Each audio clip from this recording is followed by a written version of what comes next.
So we're back here on the Duncan Duo Show. Andrew Duncan with Robert Johnson and Nathaniel Ligon from the Duncan Duo team.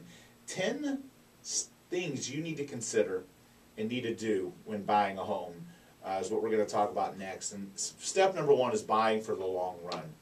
If you're buying a home, and I'm not talking about an investment property, I'm talking about the home that you're buying to live in. I think most people, today the stat says people live in their home, depending on where you're at in Tampa Bay, anywhere between 5 and 7 years is the average that someone lives in a home. So you need to buy with the expectation and with a plan that that property can satisfy your needs for the next 5 to 7 years. You want to buy for the long run. You don't want to buy for a year or two. The costs of doing such doesn't make sense. You want to buy long enough so you can get equity.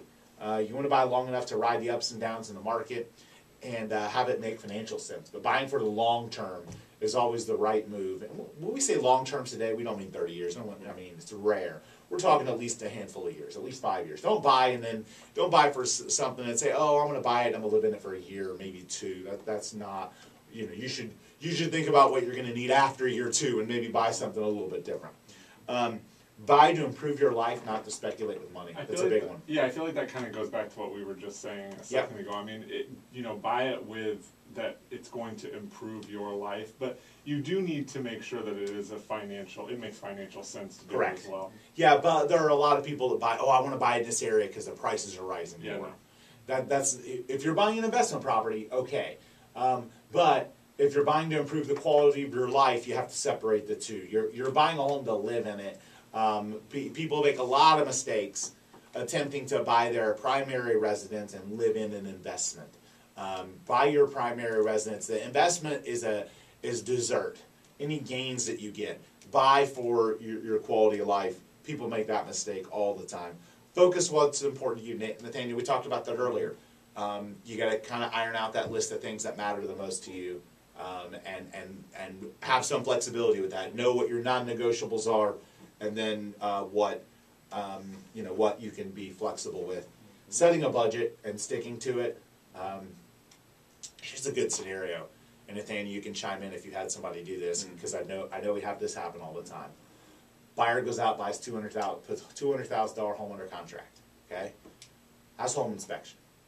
Home inspection shows that it's a $200,000 house and has typical things that $200,000 houses have wrong with them. Buyer cancels and says, my issue is clearly that I'm not spending enough money because I want a clean inspection report. So now I'm going to raise my budget. I'm going to push the limits of what I can comfortably afford. And I'm going to go to $250,000. And guess what? The $250,000 house is going to have stuff on that inspection report too. It's going to have a lot of the same things. So you wasted your time canceling the first deal. You raised your price $50,000. You raised your payment. All the meanwhile, you're not going to find a perfect house. Attention millennials. Okay? There's no such thing as a perfect house, guys. You're not gonna buy the house and have everyone click a button and stars to show up and little likes and hearts and all that stuff. You're buying it for the long term. There's gonna be stuff wrong with it. You're gonna have to fix some stuff, unless you have an unlimited budget. But set a budget and stick to it. Don't make the mistake of increasing your price point thinking that's going to solve your problem, because it's not.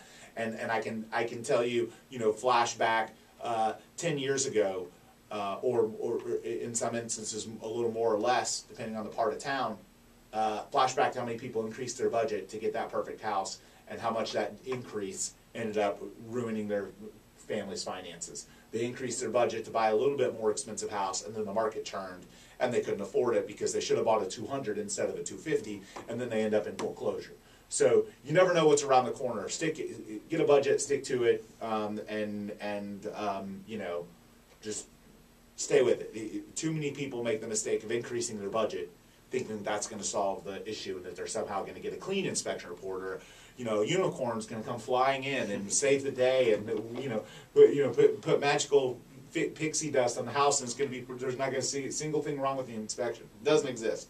And that's where we have to, right from the start of the home buying process, really set expectations with the buyers so they know what to expect going in, that there's not going to be a perfect home out there. Even newer homes have things wrong with them, so again, just setting expectations. Sometimes more so, because they build them too quick. Another one, aim for a 20% down payment. Look, there's no secret a lot of home buyers don't have that much, and we help a lot of home buyers that put down less money.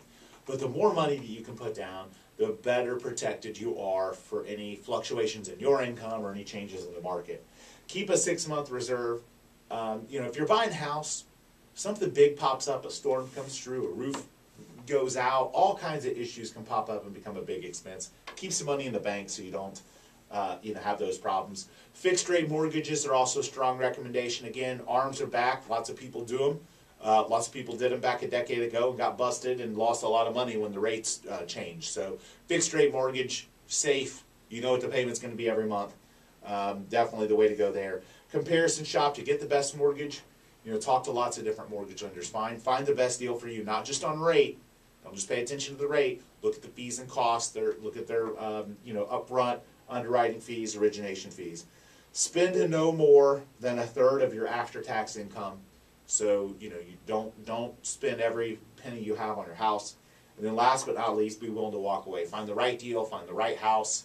And when it says be willing to walk away for the right reason. There's a lot of people that walk away because they get scared or spooked and it's a mistake, or they walk away from a great house because it's got some little things wrong with it that could be solved very easily. So most home buyers throughout the process are going to at some point want to walk away. They're going to get spooked. So just don't make the mistake.